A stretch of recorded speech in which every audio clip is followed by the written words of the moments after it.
Hello students, मैं संतोष कुमार शर्मा अपने YouTube channel physics gateway पर कक्षा 10 विज्ञान में विद्युतधारा चैप्टर के लिए एक क्विक रिवीजन वीडियो लाए हैं जो आप लोगों के परीक्षा में बहुत ही उपयोगी होगा। आगे हम लोग इसको करें इससे पहले एक बात आप लोगों को बता दें कि ये 1 घंटे का वीडियो, इसमें इसको यदि देख लिए तो सारे कंटेंट आपके क्लियर हो जाएंगे। उसके बाद कुछ क्वेश्चन बोर्ड एग्जाम में जो पूछे गए हैं उसको आप बुक से भी देखिए, उसके भी वीडियोस पड़े हैं वो भी देख लीजिएगा। और यदि मेरा वीडियो अच्छा लगता है तो उसको लाइक करना ना भूलिए, अपने दोस्तों में शेयर भी कीजिए, और जो लोग अभी भी मेरे चैनल को सब्सक्राइब नहीं किए हैं वो सब्सक्राइब कर लीजिए। तो चलिए हम लोग देखते हैं ये चैप्टर विद्युत धारा, जिसमें बहुत ही कम पढ़ के और अच्छे मार्क्स मिलने हैं। तो विद्युत धारा क्या होती है? विद्युत धारा बनती है आवेश के प्रवाह से। जब किसी चालक में आवेश प्रवाहित होगा तो उसके प्रवाह की दर को ही हम कहते हैं विद्युत धारा। तो जैसा कि आप सामने देख रहे हैं, यदि किसी चालक में t समय में q आवेश प्रवाहित हो तो चालक में प्रवाहित होने वाली विद्युत धारा कितनी हो जाएगी भाई? q by T. I बराबर हो जाएगी q बाई टी। क्लियर हुआ? तो इसके लिए प्राथमिक शर्त यही है कि विद्युत धारा प्रवाहित हो। किसी चालक में विद्युत आवेश की प्रवाह की दर को विद्युत धारा कहते हैं। मतलब आवेश यदि रखा हुआ है उससे धारा नहीं बनेगी। धारा तब बनेगी जब आवेश प्रवाहित हो रहा है। तो उसके लिए ये सूत्र I equal to Q by T, और इसका जो SI मात्रक होता है वो होता है एम्पियर, और 1 एम्पियर मतलब कूलाम पर सेकेंड। 1 सेकेंड में कितने कूलाम आवेश प्रवाहित होता है। तो हम लोग इस धारा के बारे में और डिटेल्स जान लें तो इसके लिए अब देखिए, आप लोग सेकेंड तो जानते हैं लेकिन कूलाम फिर क्या है, नया चीज है। आवेश क्या है, तो हम लोग इसके बाद ये देखें कि आवेश क्या होता है और किसी वस्तु पर वह आवेश आता कैसे है, ये जानना बहुत ही जरूरी होगा।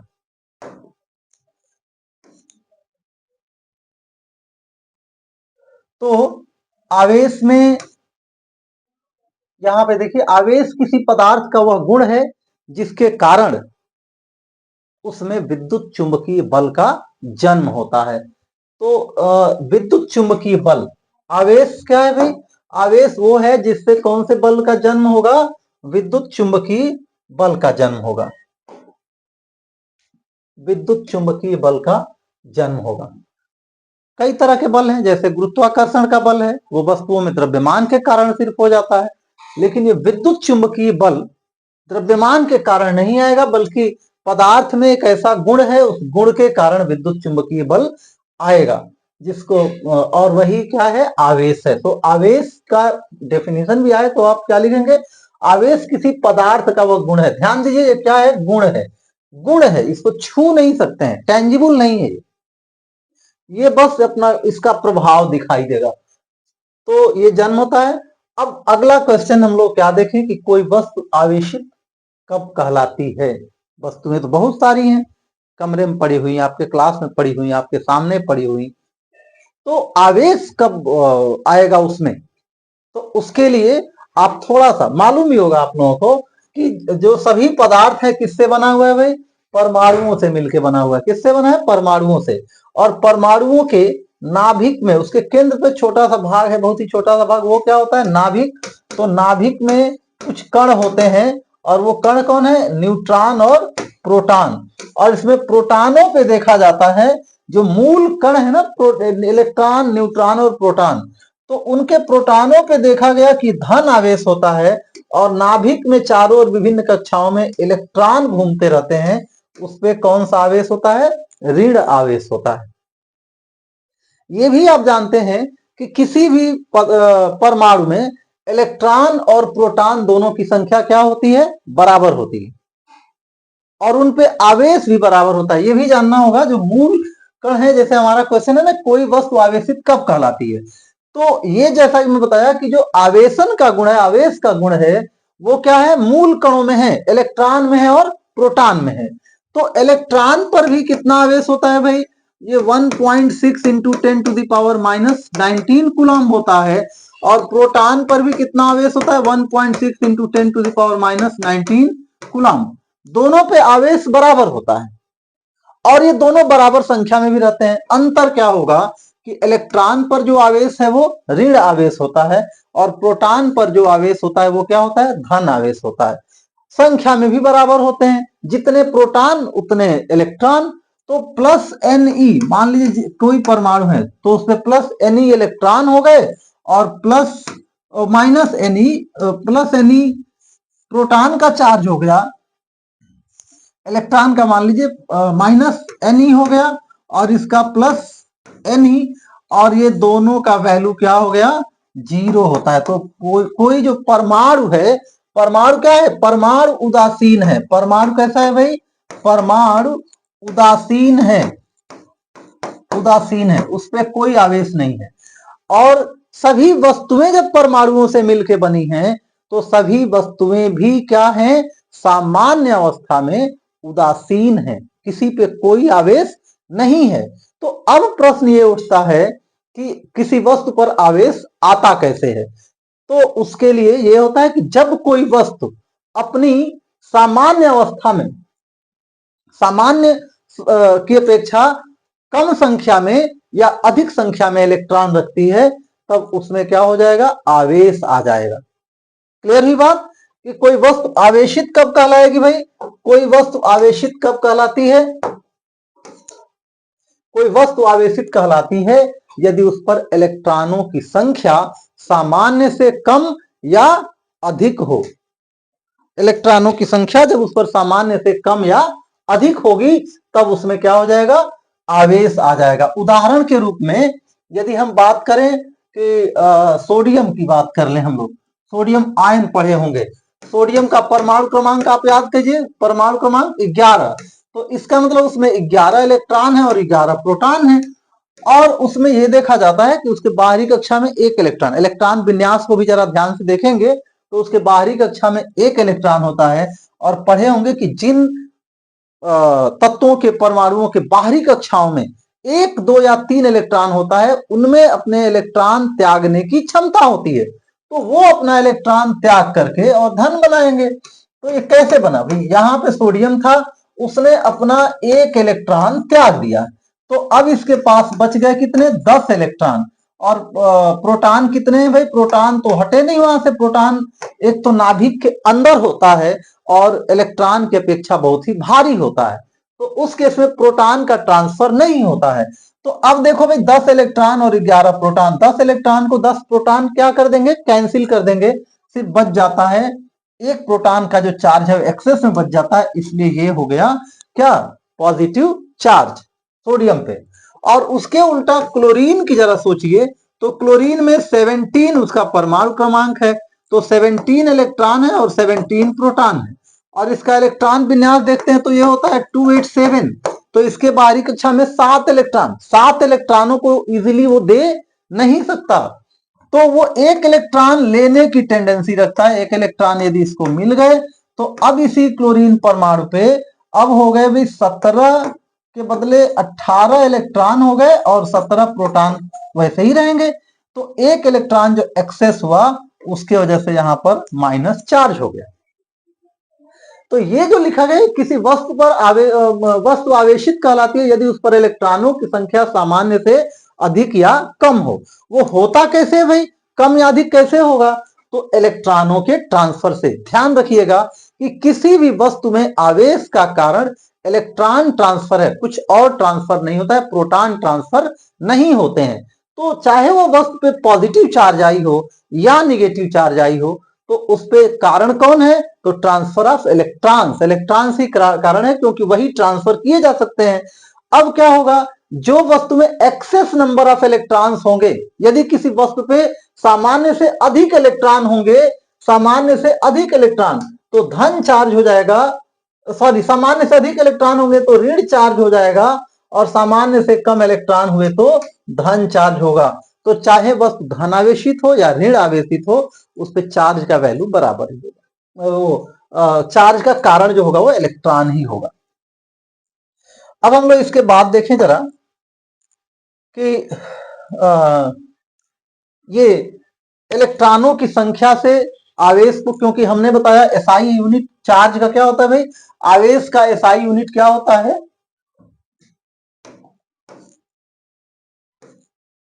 आवेश का एसआई यूनिट क्या होता है, तो वो होता है कूलम। क्या होता है भाई, आवेश का एसआई यूनिट कूलम होता है।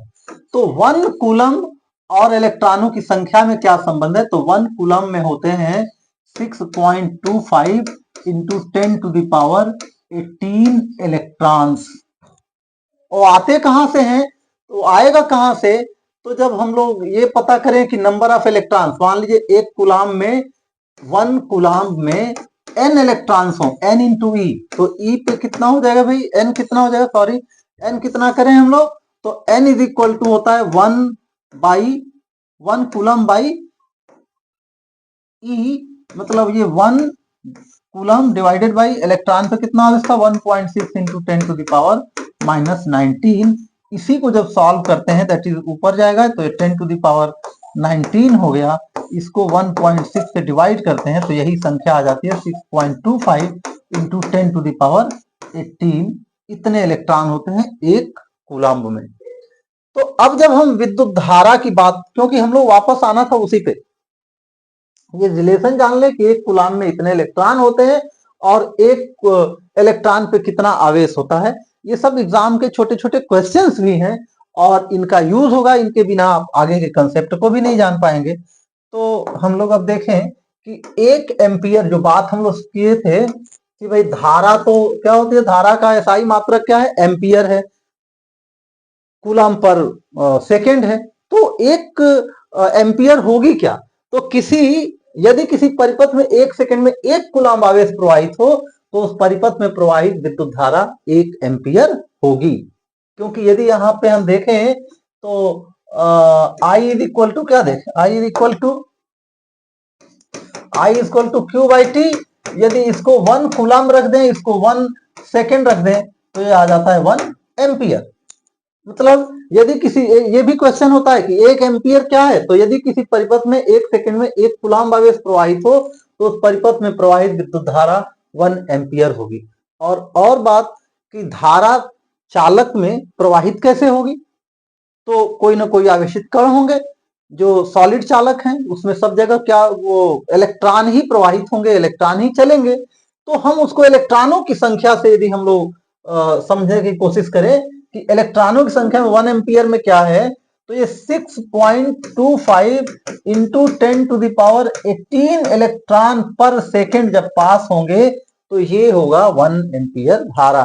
क्योंकि जब 6.25 इंटू 10 टू पावर 18 इलेक्ट्रॉन एक सेकेंड में गुजरेंगे तब 1 कूलम्ब आवेश 1 सेकेंड में गुजरेगा। 1 कूलम्ब आवेश बड़ा आवेश होता है। धातुओं में विद्युत धारा मुक्त इलेक्ट्रॉन अर्थात आवेश के प्रवाह से उत्पन्न होती है और विद्युत, अच्छा उसके बाद से फिर ये देखिए कई जगह यूज होगा हम लोगों का 1 मिली एम्पियर, छोटा जहां यूज होगा वो मिली एम्पियर और माइक्रो एम्पियर। तो 1 मिली एम्पियर क्या होती है, 1 एम्पियर का 1000वां भाग 1000 से डिवाइड करेंगे तो इसको ऐसे भी लिख सकते हैं 10 टू पावर माइनस 3 एम्पियर। और माइक्रो एम्पियर उससे भी छोटी धारा होती है, 10 लाख से भाग करेंगे तो आएगा और इसका वैल्यू हो जाता है 10 to the power minus 6 ampere. ये भी जानते रहना है। आगे चले हम लोग देखें क्या मिल रहा है। हाँ, यहाँ पे ये दिखाया गया है विद्युत धारा की दिशा। तो देखिए जब विद्युत धारा तो पहले पता थी, बाद में हम लोगों को पता चला कि ये विद्युत धारा के प्रवाह का कारण क्या है, तो पता चला कि वो इलेक्ट्रॉनों के कारण होती है। तो इलेक्ट्रॉन विद्युत धारा की जो कन्वेंशनल दिशा थी, डायरेक्शन थी, वो ली गई थी धन आवेश के प्रवाह की दिशा में। किधर भाई, धन आवेश के प्रवाह की दिशा में। लेकिन बाद में जब पता चला कि धारा तो वास्तव में इलेक्ट्रॉनों के प्रवाह के कारण हो रही है और इलेक्ट्रॉनों पे ऋण आवेश है, तो इसलिए उसको कन्वेंशनल दिशा को न बदल के बस ये रहा, वो दिशा वही रही कि विद्युत धारा की दिशा क्या होगी, धन आवेश के प्रवाह में, और जो कि इलेक्ट्रॉनों की दिशा के विपरीत होगी। तो किसी चालक को यहाँ पे मैं इसको थोड़ा सा, मान लीजिए यही चालक है, ये तार है और इसको जोड़ दिया गया किससे भाई, उससे बैटरी से जोड़ दें, तो यहाँ पर क्या होगा, ये विद्युत धारा इधर जा रही है, तो विद्युत धारा की दिशा ये हो गई।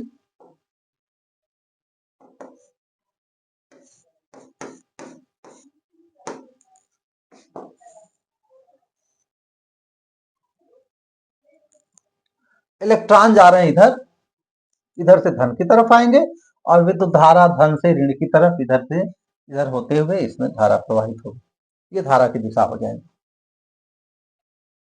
ये शायद इस कलर में आप लोगों को ना दिखता हो, तो मैं इसको इससे कर लूं, दिखाऊं कि यहाँ से ऊपर कर लेता हूँ, थोड़ा सा आसानी से दिखेगा।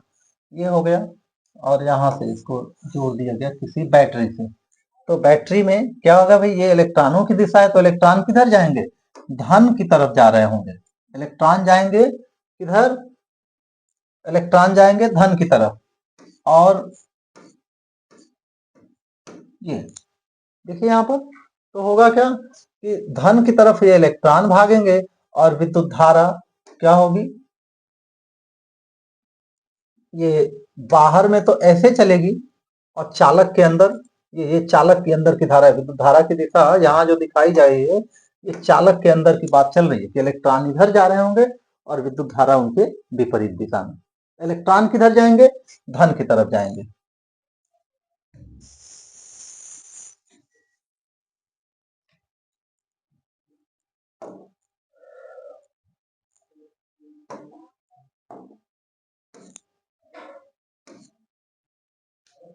अच्छा, अब फिर वापस आए हम लोग कि ये इलेक्ट्रॉन चलने, जिसको मैं दिखा रहा था वहां पे, इलेक्ट्रॉन चलेंगे कैसे भाई, आवेश क्यों चलने लगेंगे, वो रखे हुए हैं चालक में है वह, इलेक्ट्रॉन चलेंगे कैसे, तो उनको चलाने के लिए जो होगा, यहाँ पर मैं थोड़ा सा और पीछे चलूं, आप लोगों को दिखाऊं कि यहाँ यदि कोई आवेश है, मान लीजिए यहाँ कोई आवेश है,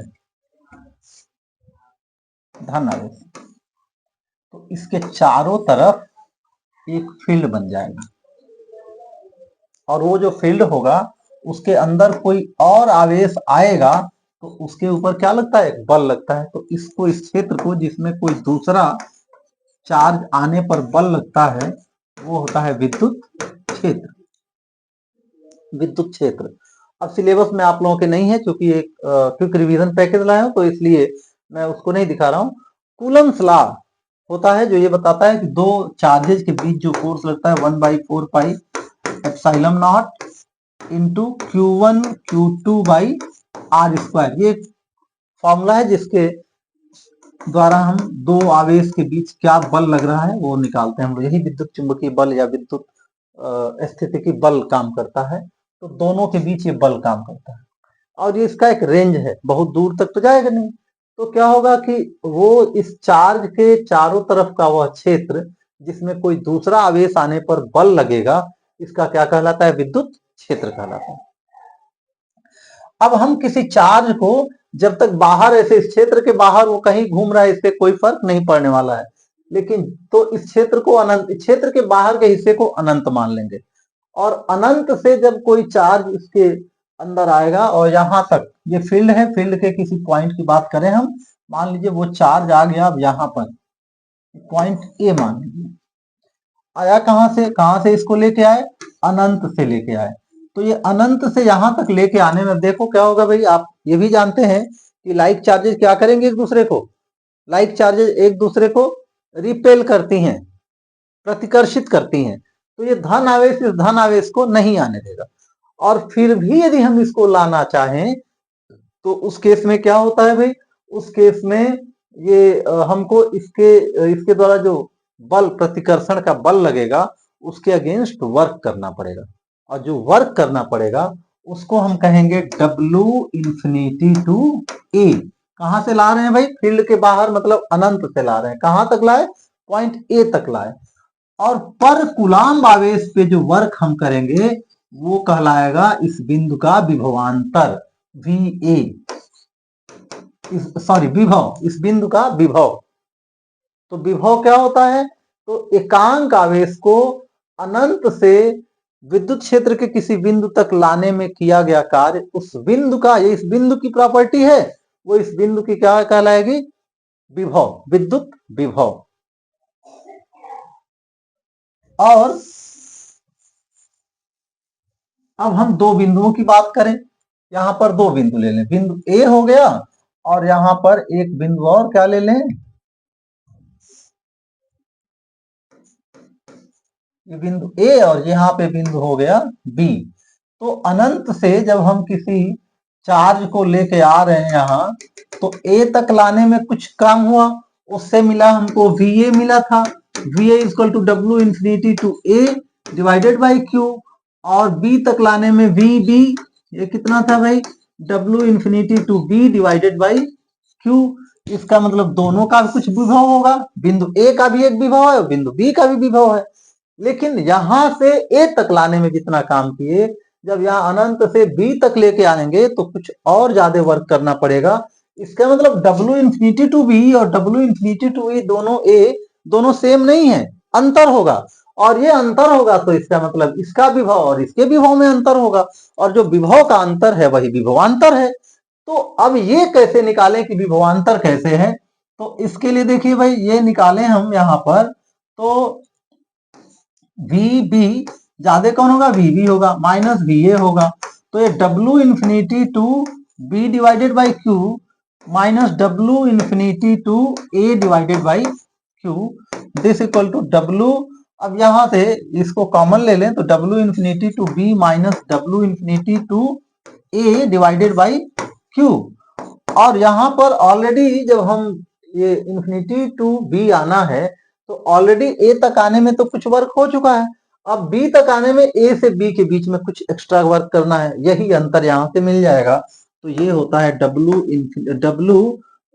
ए to B, W A to B divided by Q. और ये विभवांतर की परिभाषा हो जाती है कि किसी, ये विभवांतर का सूत्र हो गया, और विभवांतर की परिभाषा क्या हो जाएगी? तो किसी आवेश को ए से बी तक लाने में प्रति इकाई आवेश पर किया गया कार्य क्या हो जाएगा? विभवांतर। तो विभवांतर की परिभाषा भी आती है एग्जाम में, विभवांतर है क्या? तो यदि इस कंसेप्ट समझ के और परिभाषा याद कर लेंगे तो उसके बाद वो परिभाषा नहीं भूलेगी। तो विभवांतर क्या है? तो दो बिंदुओं के बीच विभवांतर प्रति इकाई आवेश को एक बिंदु से दूसरे बिंदु तक ले आने में किए गए कार्य के बराबर होता है। यहाँ पे विद्युत विभव और उसका विभवांतर, और यहाँ से फिर ये मात्रक वगैरह सब कुछ। तो यहाँ देखिए विद्युत विभव की परिभाषा दी हुई है, एकांक धनावेश को अनंत से किसी बिंदु तक लाने में किए गए कार्य को इस बिंदु का विद्युत विभव कहते हैं, इसे V से प्रदर्शित करते हैं, और V बराबर डब्ल्यू बाई क्यू। वही डब्ल्यू मतलब कहां से कहां तक हम वो किए, तो इसको डब्ल्यू इंफिनिटी टू ए भी लिख सकते हैं,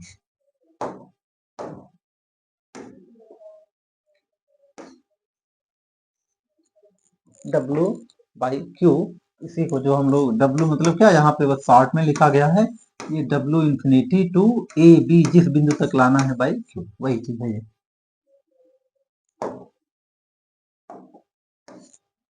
उसके बाद वही विभवांतर, ये भी मैं आप लोगों को समझा दिया कि किसी धारावाही विद्युत परिपथ में दो बिंदुओं के बीच विद्युत विभवांतर एकांक आवेश को, ध्यान दीजिए यहाँ पर क्या है, एकांक आवेश को एक बिंदु से दूसरे बिंदु तक लाने में किए गए कार्य के बराबर होता है। तो V बराबर डब्ल्यू बाई क्यू यहाँ दिया हुआ है। और विभवांतर का मात्रक क्या होता है? वोल्ट होता है। और ये वोल्ट आया कहां से? तो डब्ल्यू का मात्रक जूल और क्यू का मात्रक कूलम, तो जूल पर कूलम या वोल्ट होता है इसका मात्रक। तो ये सारी ये चीजें आप लोगों को मैं समझा दिया था। तो यही जो विभवांतर जब उत्पन्न होगा तभी विद्युत धारा, हमारी बात ये थी कि भाई विद्युत धारा प्रवाहित कैसे होगी, आवेश चलेगा कैसे, तो ये ड्राइविंग फोर्स है उसका जान लीजिए। ड्राइविंग फोर्स, जब विभवांतर उत्पन्न होगा तभी विद्युत धारा प्रवाहित होगी। उदाहरण के रूप में आप लोगों को समझाएं, जब आपको कहीं करंट लेना हो, मान लीजिए कोई बल्ब का तार है और उसको सॉकेट में डालेंगे, दोनों तार एक ही सॉकेट में डालेंगे तो क्या विद्युत धारा प्रवाहित होगी? बल्ब जलेगा? हरगिज नहीं।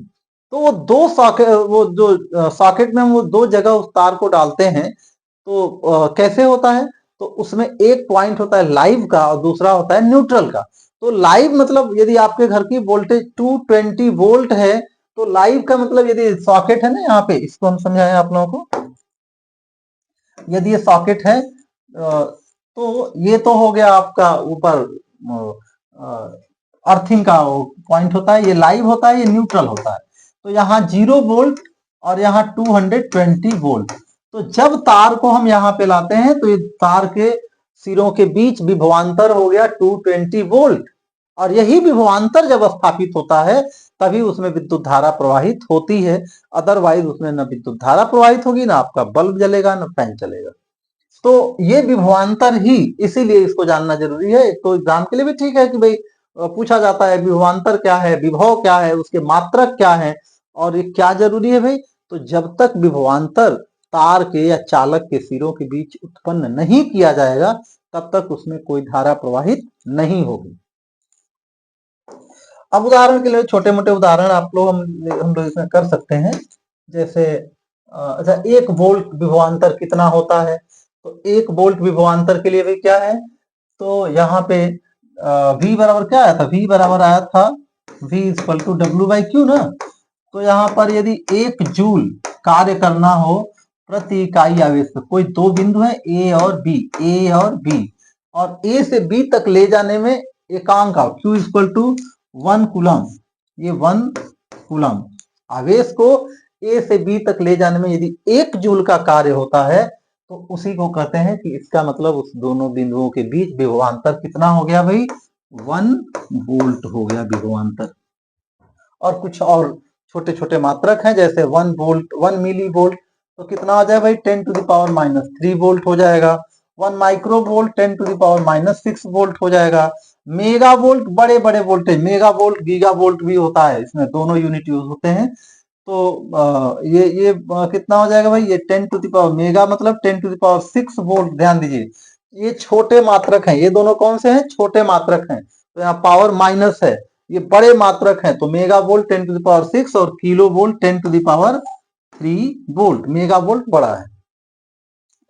तो ये सब कुछ क्वेश्चंस हैं, एग्जाम में ऐसे क्वेश्चंस आए हैं, वहीं से मैं ये सब देख करके उसके अकॉर्डिंग अपना पीपीटी तैयार किया हूँ।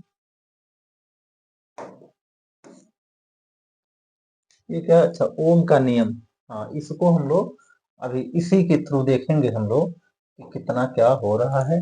तो ओम का नियम आप लोग भी पढ़े होंगे, पहले भी पढ़े होंगे क्योंकि ये तो रिवीजन चल रहा है। तो इसमें क्या होगा देखिए, जैसे आपके घर में यदि पंखा धीरे चल रहा है तो क्या टर्म यूज करते हैं हम लोग, तो हम लोग कहते हैं कि वोल्टेज कम है। और यदि पंखा बहुत तेज जला, मान लीजिए हम लोग सो रहे होते हैं, अनफॉर्चुनेटली जब सुबह उठे पता चला कि पंखा जल गया है, तो उस समय क्या कहते हैं कि वोल्टेज बहुत हाई आया था। तो वोल्टेज हाई हुआ, अगर पंखा स्लो चल रहा है इसका मतलब धारा कम है उसमें, पंखा फास्ट चल रहा है इसका मतलब विद्युत धारा उसमें अधिक है। तो इसका मतलब कि विद्युत धारा जैसे जैसे कैसे बढ़ रही है, विभवांतर के अकॉर्डिंग चल रही है। यदि विभवांतर ज्यादा होगा तो धारा भी उसी के अकॉर्डिंग ज्यादा होगी, और विभवांतर कम हो जाएगा तो धारा भी कम हो जाती है। और यही ओम का नियम है। ओम का नियम कोई अलग से कुछ याद नहीं करना है। तो इन्होंने ओम ने 1828 में, जॉर्ज साइमन ओम इनका नाम है, इन्होंने धारा और विभवांतर के बीच जो संबंध बताया वही संबंध ओम का नियम है। और ये क्या कहता है, ये एग्जाम में आता है लिखने के लिए ऐसे ही कि ओम का नियम लिखिए, बहुत ही इंपॉर्टेंट क्वेश्चन है ये, और बड़ा सिंपल भी है। तो सिंपली यही कहता है, वैसे बस एक्स्ट्रा की चीज क्या जानना है वो जान लीजिए स्टेप टू स्टेप। ये सिर्फ ये कहता है कि आई डायरेक्टली प्रोपोर्शनल टू भी, कि किसी भी परिपथ में विद्युत धारा विभवांतर के अनुक्रमानुपाती होती है।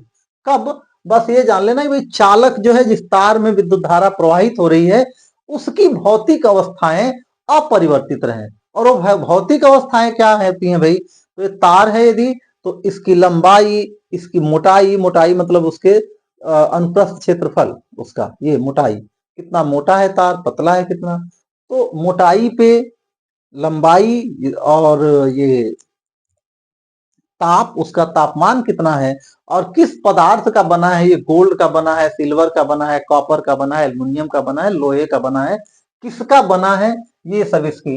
तो यहाँ पर अब एक बार इसको समराइज कर लिए, क्या कह रहा है, कह रहा है यदि किसी चालक की भौतिक अवस्थाएं, और वो कोष्टक में रहेगा, भौतिक अवस्थाएं लिख के आप जान कर सकते हैं, ये तो समझाने के लिए, जैसे लंबाई, अनुप्रस्थ क्षेत्रफल या मोटाई, ताप, पदार्थ आदि अपरिवर्तित रहें, ठीक है।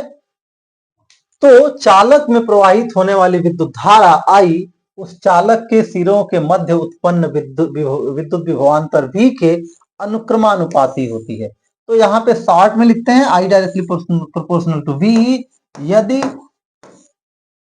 भौतिक, चालक की भौतिक अवस्थाएं, चालक की भौतिक अवस्थाएं अपरिवर्तित है, बस इतनी सी बात। और इसी से फिर हम लोग और क्या कर लेते हैं, हम लोग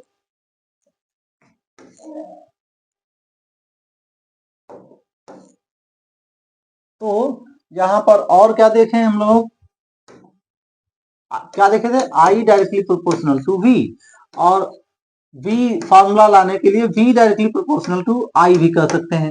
भाई ये कहें कि धारा विभवांतर के अनुक्रमानुपाती है, मतलब धारा बढ़ने से विभवांतर बढ़ने से धारा बढ़ती है या धारा बढ़ने से विभवांतर बढ़ता है, तो इसको लिख सकते हैं V directly proportional to I।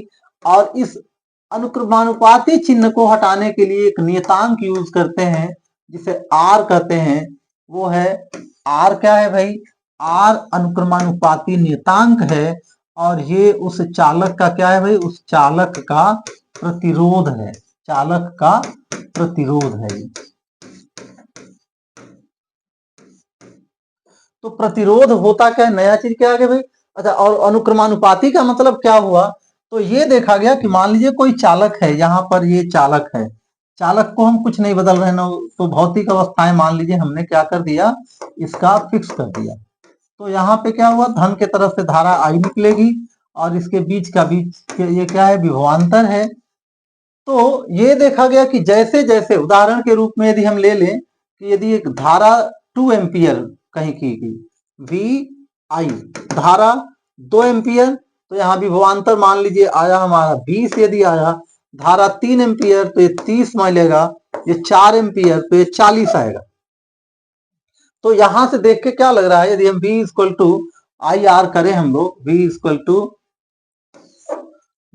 To I into या R इंटू आई कर लें, R इंटू आई, तो यहां पर R का वैल्यू क्या निकलेगा, देखिए R इज इक्वल टू क्या हो जा रहा है, R is equal to V by I हो रहा है ना। तो यहां से जब करेंगे तो ये यहां भी 10, यहां भी 30/3 10, और यहां भी 40/4 10। यही नियतांक है, हर जगह क्या हो रहा है, फिक्स वैल्यू आ रहा है, यही नियतांक है, ठीक है। R चालक का प्रतिरोध है और यह क्या है, नियतांक है।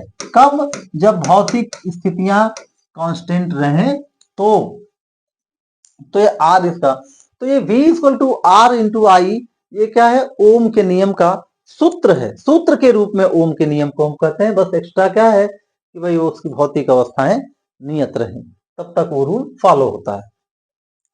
तो यहां पे जो हमको बताना है वो ये है कि आर क्या है, इस बात को समझना है। तो आर तो एक टर्म नया आ गया फिर से, आर क्या है, प्रतिरोध है। अब प्रतिरोध होता क्या है ये जानना जरूरी है।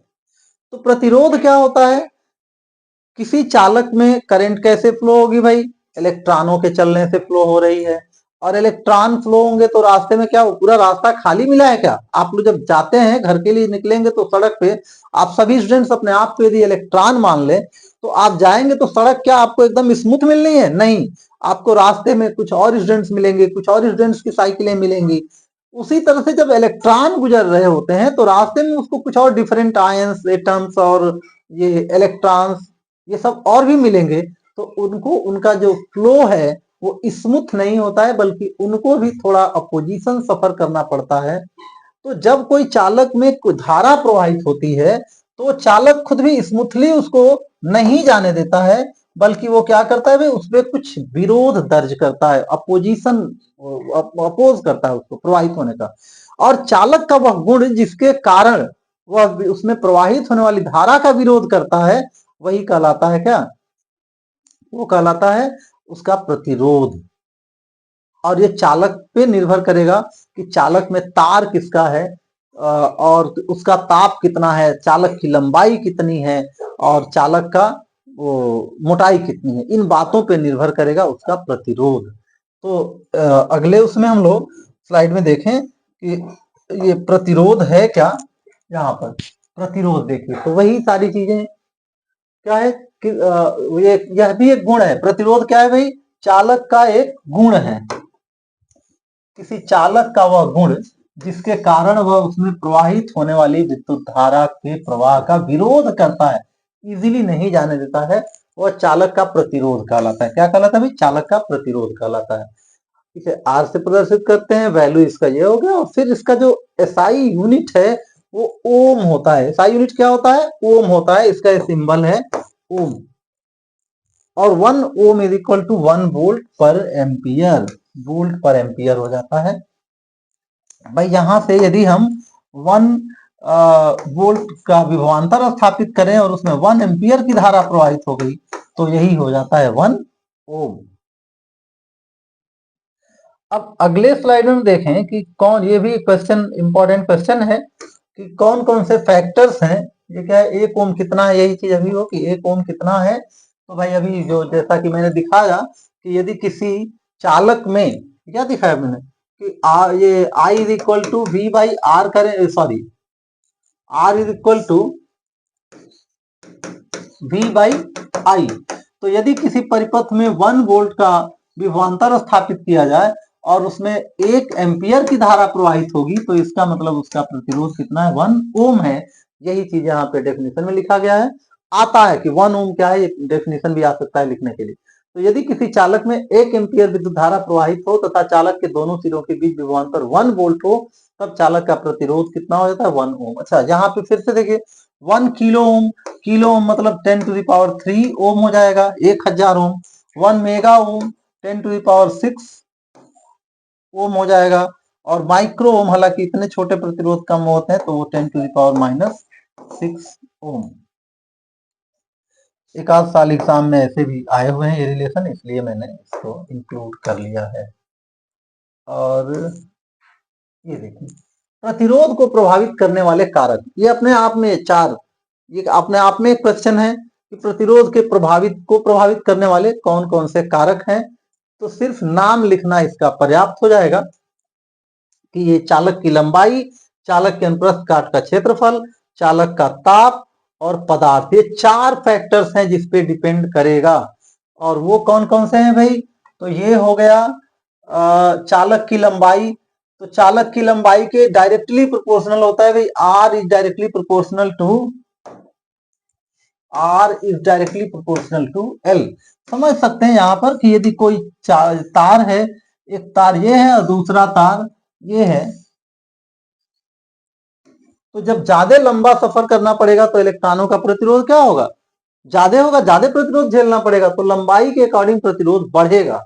और मोटाई, यदि इसको वो अनुप्रस्थ क्षेत्रफल या जो मोटाई है वो क्या होगा, यदि इसको यहां से गुजरना हो उसके बजाय यहां से गुजरना हो तो क्या देखेंगे, जितना चालक की मोटाई बढ़ेगी उतना प्रतिरोध क्या हो जाएगा? कम हो जाएगा। यहाँ उन इलेक्ट्रॉनों को गुजरने के लिए कम जगह है, यहाँ पे ज्यादा जगह है। तो इसका मतलब कि R is inversely proportional to area of cross section. और चालक का ताप, ये देखा गया कि ताप बढ़ने से चालक का प्रतिरोध बढ़ता है। और पदार्थ पे तो डिपेंड करना ही है कि पदार्थ में कितने इलेक्ट्रॉन हैं, कितने फ्री इलेक्ट्रॉन्स हैं उसमें और कैसे बंधे हुए हैं, इस पे भी डिपेंड करता है। तो ये 4 फैक्टर्स हैं जिसपे डिपेंड करता है कि चालक का प्रतिरोध कितना है। इस वीडियो में सिर्फ इतना ही, और इसके आगे हम लोग कुछ और इस चैप्टर को कवर करने की कोशिश करेंगे अगले वाले वीडियो में, और कुछ क्वेश्चन भी उसके साथ होंगे। तो आज के लिए सिर्फ इतना ही। Thanks for watching.